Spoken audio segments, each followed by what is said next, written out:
Hello everyone, I'm Meteorologist Charlie Ironmonger. Thank you so much for joining me today for your 11 a.m. news and weather update from the First Alert Desk. Now we've got news out of Craven County where deputies are looking for a second person in regards to a home invasion that happened last week.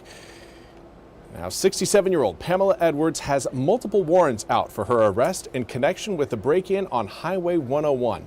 Now Edwards is wanted for breaking and entering, 7 counts of larceny after breaking and entering, possession of methamphetamine, and 7 counts of possession of stolen property and drug paraphernalia.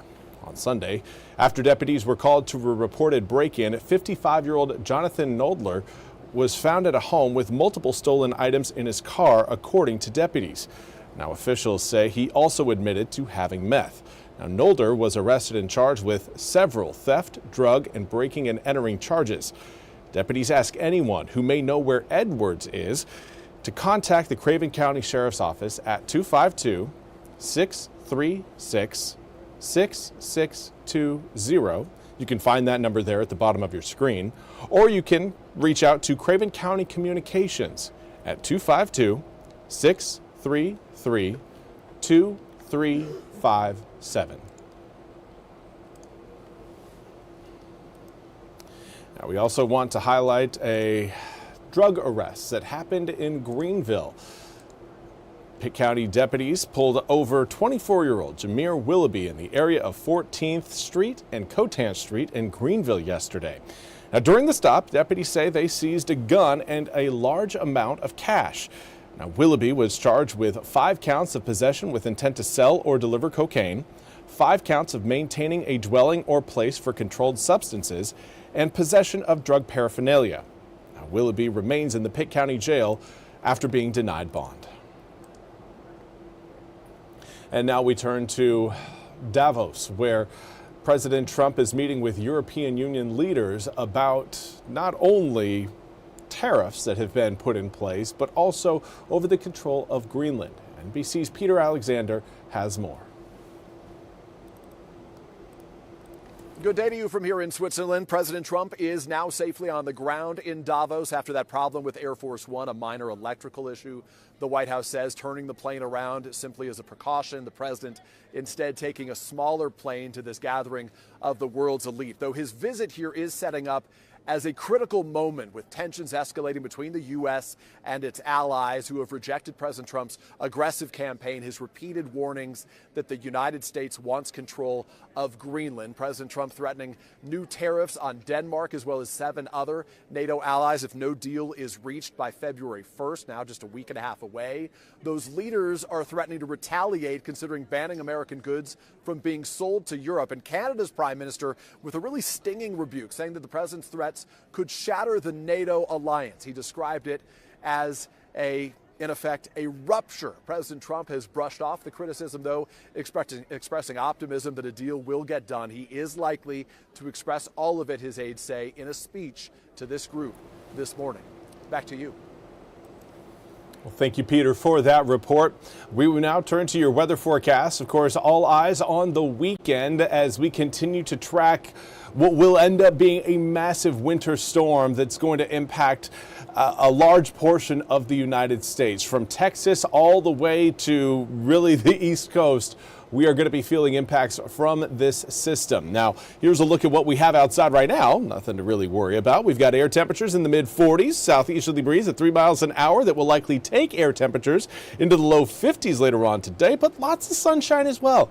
It's a nice day to go for a walk, so long as you got a jacket on. A little bit chilly out there, but again, we'll be getting warmer, not just for today, but we'll get warmer again tomorrow as well. For today, afternoon highs getting into the low 50s. Right now, most of us find ourselves between the low to mid 40s throughout most of eastern North Carolina. Roanoke Rapids is currently coming in at 37 degrees, a little bit cooler there as you get closer to the Virginia line, but a shifting breeze will certainly bring in more heat coming up this afternoon. That plus sunny skies, and we again should end up with a fairly comfortable afternoon today. Tomorrow, a little bit more heat on the way. If you're hoping for, again, the low 60s, got some good news for you tomorrow. We're going to have it.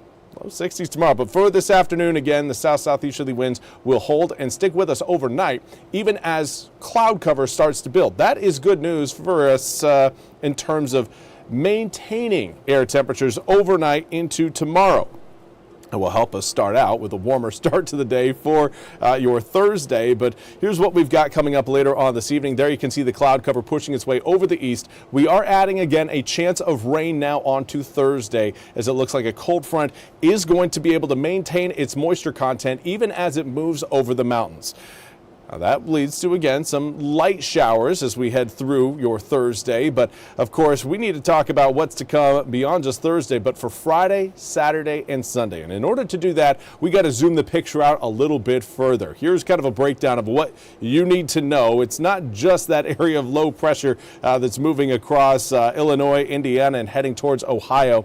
That is going to give us kind of a first push of some cool air, but it will also help draw more moisture up out of the Gulf of Mexico as that area of low pressure moves its way northward from southern Louisiana to northern Louisiana. It's a subtle movement, but that will help draw moisture out of the Gulf. From there, we got to draw our eyes further back towards the west. A secondary area of low pressure is going to be forming, and that is going to be the system that really brings that cold air and moisture content together over the U.S. and really create some headaches. So that is finally the system that we are keeping an eye on, that one over really southern Arizona there.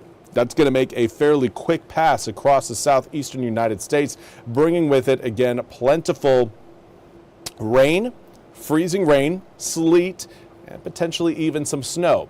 Now, over the past 24 hours, we have seen model runs push a little bit more heat into eastern North Carolina, which really reduces our exposure to certainly snowflakes, but could end up again impacting sleet and possibly freezing rain as well.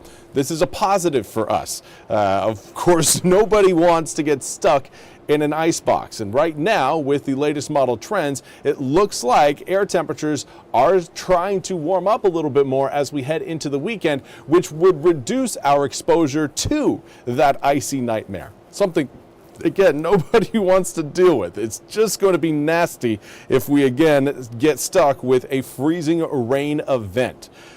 Right now, we are still holding air temperatures down in the mid-30s coming up for Sunday, which will lead, again, to ice and rain. So, not a whole lot of change right now on our 8-day forecast, but I at least wanted to mention the latest trends from weather models are trying to push in a little bit more warmth into eastern North Carolina, which would reduce the opportunity for snow and the opportunity for freezing rain. Thankful about that, but also some sleet as well. Now, regardless, it's going to be freezing overnight, Sunday night into Monday, and that cold blast of air coming in Sunday night into Monday will help create very slick and icy conditions by Monday morning. So, if you are one of those early risers that likes to get out the door early on Monday, make sure you are careful hitting the roads. It is going to be slick. I know DOT crews will be out trying to, again, manage the ice and manage the potential for snow. But for now, I am under the kind of belief that Monday and Tuesday are still going to be rough on the roads as we, again, see that ice potential really rear its ugly head coming in on Sunday, and then everything freezing overnight Sunday into Monday. Of course, we will have more news and weather coming up after, well, only coming up at the top of the hour. But for right now, that's all we have time for. It does look like, again, we will have another model run. The 12Z run is going to be coming out later on this afternoon. And hopefully with that, we get more either a repeat of what we saw this morning with the latest model runs, pushing a little bit more warm air into eastern North Carolina.